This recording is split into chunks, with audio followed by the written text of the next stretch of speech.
అది దక్షిణ భారతదేశం మాటి వెచ్చగాథ. మన తెలుగు గడ్డపై వెలిసిన ఒక గొప్ప సామ్రాజ్యమది. శాతవాహనుల పాలనలో మన ప్రాంతం సుభిక్షంగా ఉండేది. శ్రీ శాతవాహనుడు ఆ వంశానికి మూలపురుషుడు. శ్రీముఖుడు ఆ సామ్రాజ్యాన్ని స్థాపించాడు. సూర్యుడు వారి రాజలాంఛనం. వైదిక మతాన్ని వాళ్లు గొప్పగా పెంచి పోషించారు.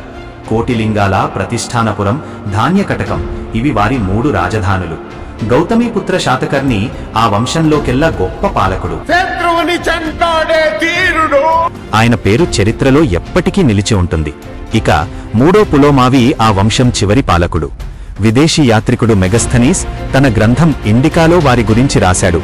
మత్స్యపురాణం ప్రకారం 30 మంది రాజులు, వాయుపురాణం ప్రకారం 17 మంది రాజులు పరిపాలించారు. మొత్తం కలిపి 450 సంవత్సరాలు వాళ్లు పరిపాలించారు. శాతవాహనుల చరిత్ర మనకు గొప్ప స్ఫూర్తినిస్తుంది.